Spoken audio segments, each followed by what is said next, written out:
किसी को भी आईएएस बनना है पहले अटेम्प्ट में, बस मेरी एक बात मान लो, उससे ज्यादा कुछ मत करो तुम, गारंटी तुम्हारा सिलेक्शन होगा, गारंटी।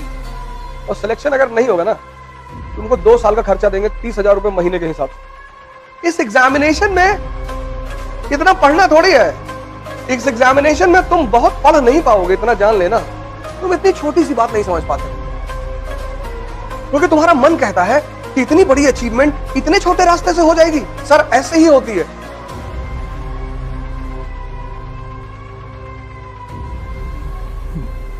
जय हिंद फ्रेंड्स।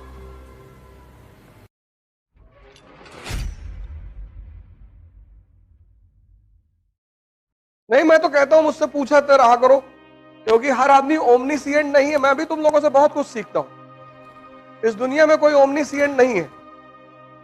तुम्हारे पास भी दिमाग है, तुम पढ़ते हो, तुम किसी पर्सपेक्टिव से सोचते हो सकता है मैंने उस पर्सपेक्टिव से ना सोचा। तो जब तुम मुझसे सवाल करते हो तो मैं भी तुमसे कभी कभी सीखता हूं। ना आने का मतलब कुछ बुरा थोड़ी होता है। हर आदमी को सब कुछ थोड़ी आता है। इस फील्ड की जो विधा है, इस फील्ड में जीता कैसे जाता है वो मुझे पता है। हो सकता है मुझे हिस्ट्री कुछ भी ना पता हो, लेकिन इस फील्ड में जीता कैसे जाता है, कैसे आईएएस में सिलेक्शन होता है, क्या करना पड़ता है, वो चीजें मुझे पता है बस। तो इसलिए मैं हमेशा तुम लोगों से क्लास में कहता हूं कि क्वेश्चन पूछते रहा करो। कुछ भी क्वेश्चन पूछो, कोई बात नहीं आएगा मैं तुमको सॉरी बोलूंगा, मैं पता करके आके फिर तुमको बताऊंगा, वो कोई मुद्दा नहीं। इस एग्जामिनेशन में इतना पढ़ना थोड़ी है। यहां जितने लोग तुम लोग आते हो, बस मेरी एक बात मान लो, क्लास वर्क और होमवर्क और सिलेक्शन अगर नहीं होगा ना, तुमको 2 साल का खर्चा देंगे 30,000 रुपए महीने के हिसाब से।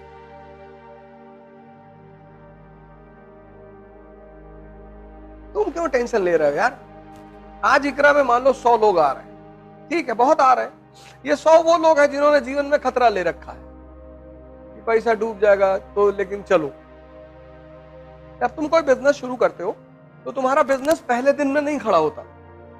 बिजनेस का पहला चरण है फेथ। इतनी बड़ी बड़ी कंपनियां मार्केट में हैं, तो लोग उनको पास जाएंगे। जब आदमी पैसा देता है तो कहता है कि यार जिसका नाम है उसके पास चलो। नहीं, लेकिन जब तुम यहां आ ही गए हो, पैसा खर्चा ही कर दिए हो, तो मेरी एक बात मान लो, क्लास वर्क और होमवर्क उससे ज्यादा कुछ मत करो तुम। और न्यूज़पेपर,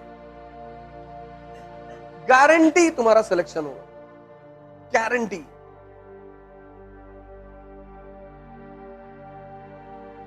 हम अपनी गारंटी ले रहे हैं, अपनी। और आज से प्रयोग नहीं कर रहे हैं। पिछले 15 साल 20 साल पढ़ाते हो क्या? 15 साल से प्रयोग कर रहे हैं, 15।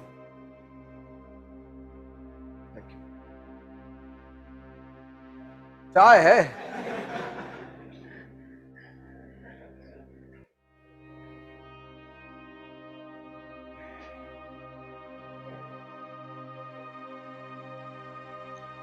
तुम सिर्फ क्लास वर्क, होमवर्क, न्यूज़पेपर कर लो, गारंटी तुम्हारा सिलेक्शन हो। ये हिंदुस्तान में जो 10, 20, 50 लोग मुझे मानते हैं, उसकी वजह यही है। किसी डॉक्टर की जब दवा सूट कर जाती है तभी तो दोबारा तुम उस डॉक्टर के पास जाते हो। इस एग्जामिनेशन में तुम बहुत पढ़ नहीं पाओगे, इतना जान लेना। हाँ, जब तुम्हारी जो क्लास में इकोनॉमी पढ़ाई गई है वो कंसोलिडेट हो गई, हजम हो गई, उसके बाद जब तुम दत्ता सुंदरम उठाओ, अब तुम सोच के देखो, तुम्हारा नेशनल इनकम चैप्टर क्लियर है, सब पता है तुम। अब तुमने दत्ता सुंदरम की किताब उठाई पढ़ने के लिए, कितना देर लगेगा? 10 मिनट, क्योंकि सब तो समझ में पहले से है। नहीं समझे? समझ गए ना? जैसे मैंने तुम्हें पढ़ाया इंडस्ट्रियल रेवोल्यूशन, तुमने कंसोलिडेट कर लिया, हजम कर लिया, फिर किताब उठाया, कितना देर लगेगा? 10 मिनट। तुम इतनी छोटी सी बात नहीं समझ पाते हो, क्योंकि तुम्हारा मन कहता है कि इतनी बड़ी अचीवमेंट इतने छोटे रास्ते से हो जाएगी। सर ऐसे ही होती है।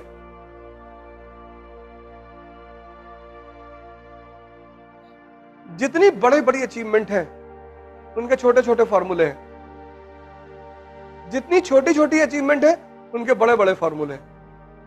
नियम है इस संसार का। यहां सबको बोलो भैया मैं सच बोलता हूं, तुमको लोग कहेंगे कि झूठा एक नंबर का है, और तुम सबसे बोलो कि मैं झूठ बोलता हूं तो लोग कहेंगे बहुत सच बोलता है ये आदमी। ये अजीब सा खेल है, अजीब सा। एनसीईआरटी में कितनी बार तुम लोगों को बोला हूं, एनसीईआरटी मतलब सोचने का तरीका, एनसीईआरटी मतलब आधारभूत ज्ञान। जितने लोग एनसीईआरटी तैयार कर लेते हैं आईएएस की कोचिंग करने से पहले, उनके फर्स्ट अटेम्प्ट में सेलेक्ट होने की संभावना 90% बढ़ जाती है। क्योंकि जब तुम्हें पता है कि लोकसभा क्या है, राज्यसभा क्या है, तुम इमेजिन करो तुम पॉलिटी की क्लास में जाके बैठे तो तुमको पता ही नहीं लोकसभा क्या है, तो टीचर जो समझाएगा तुमसे कनेक्ट हो पाएगा? नहीं होगा।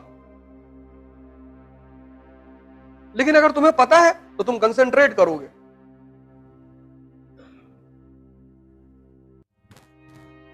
नहीं करोगे फिर तो 50% तुम सीख के आए थे और 50 तुमने क्लास में सीख लिया। जड़ मजबूत हो गई कि नहीं हो गई? किसी को भी आईएएस बनना है पहले अटेम्प्ट में, वो अपनी एनसीईआरटी पर कमांड बना ले। अब जैसे पहला चैप्टर है विपिन चंद्रा का, क्लास 12th वाली एनसीईआरटी है ना विपिन चंद्रा, उसका पहला चैप्टर है 18वीं शताब्दी का भारत, है ना। अब वो चैप्टर जब तुमने खत्म किया तो पहली चीज क्या क्लियर होनी चाहिए कि मुगल साम्राज्य का पतन क्यों हुआ। यही तो पहली हेडिंग है। दूसरी चीज क्या क्लियर होनी चाहिए? क्षेत्रीय राजवंश, राजपूताना, अवध। पढ़ी हो कभी एनसीईआरटी? बताओ अवध के बारे में।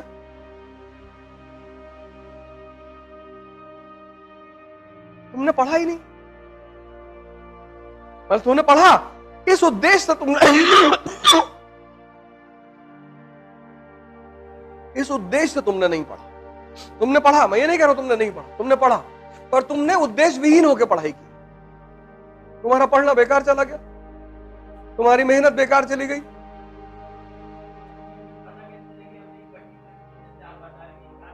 अरे भैया चैप्टर, जैसे जब तुम मनोहर कहानियां पढ़ते हो, सत्य कथा पढ़ते हो, तो उसमें क्या लिखा होता है? उसकी टाइटल होती है, उसी टाइटल से प्रभावित होकर तो पढ़ते हो। नहीं, बंबई की हसीना ने हंगामा मचाया, अब तुम उसमें क्या खोजोगे कि इस हसीना ने हंगामा कैसे मचाया? दो ही चीज तो खोजोगे। किसी भी किताब की जो टाइटल होती है, किसी भी चैप्टर का टाइटल होता है, वो यही तो तुमको बताता है। जब कार्ड शादी का छपवाते हो तो उस पर लिखवाते नहीं हो शुभ विवाह, नहीं तो हर आदमी पूछे ना कि भैया काहे दे रहे हो कार्ड, तो जब कार्ड देते हो तो उस पर लिखा होता शुभ विवाह। कहता अच्छा किसका है? कहता मेरे पापा का। अच्छा अच्छा, अबे दे दिए कार्ड, पढ़ लो किसका है। अब सब इंक्वायरी करोगे? तो कोई भी चैप्टर की जो टाइटल होती है, वो टाइटल ये बताती है कि इस चैप्टर में ये चीज, अब 18वीं शताब्दी का भारत, तो किस किस स्तर पर? राजनीति के स्तर पर, अर्थव्यवस्था के स्तर पे, समाज के स्तर पे, तो पता कर लो। नहीं, बंबई की हसीना ने मचाया हंगामा, तो एक चीज उसमें क्या है? हसीना। दूसरा क्या है? हंगामा। तो अब तुम कहानी पढ़ोगे कि कैसे मचाया भाई, तो वही तो चीज ढूंढोगे। हैं?